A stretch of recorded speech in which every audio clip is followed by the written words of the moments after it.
हम knowledge based channel पर आपका स्वागत करते हैं। मृत भूमि से जीवन, दिव्य पुनरुत्थान पर एक विचार। कुरान की ये आयत, और तुम धरती को सूखी देखते हो, परंतु जब हम उस पर वर्षा करते हैं तो वो हरकत में आ जाती है, फूल जाती है और हर प्रकार के सुंदर पौधे उगाते हैं। कुरान 41-39 आध्यात्मिक और भौतिक पुनरुत्थान का एक गहरा रूपक है। ये आयत एक सार्वभौमिक सत्य को दर्शाती है।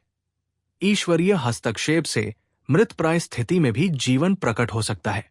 जिस प्रकार बंजर भूमि वर्षा से हरी भरी हो जाती है, उसी प्रकार मनुष्य का हृदय, समाज और यहां तक कि पूरी सभ्यताएं भी ठहराव या पतन के बाद नवजीवन प्राप्त कर सकती है। भौतिक पुनरुत्थान का चमत्कार। ये आयत सबसे पहले एक प्राकृतिक घटना की ओर ध्यान खींचती है। सूखी, निष्क्रिय धरती का उपजाऊ भूमि में बदलना। वैज्ञानिक दृष्टि से ये एक आश्चर्य है। मृतप्राय मिट्टी में छिपे बीज जीवन के लिए उपयुक्त परिस्थितियों की प्रतीक्षा करते हैं। जब बारिश होती है तो ये जैविक प्रक्रियाओं को सक्रिय कर देती है, कोशिकाओं में नमी भर देती है और वृद्धि को प्रेरित करती है। धरती हरकत में आ जाती है और फूल जाती है। ये एक सजीव चित्रण है कि कैसे निष्क्रियता में भी ऊर्जा लौट आती है। ये दृश्य अल्लाह की सृष्टि पर अधिकार की याद दिलाता है।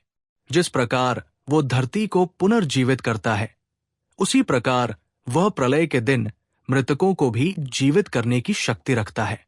प्रकृति में जीवन और मृत्यु का चक्र उन लोगों के लिए एक निशानी, आयत है जो विचार करते हैं, जो अदृश्य में विश्वास और ईश्वरीय इच्छा की अनिवार्यता को दृढ़ करता है। आध्यात्मिक पुनर्जन्म का प्रतीक।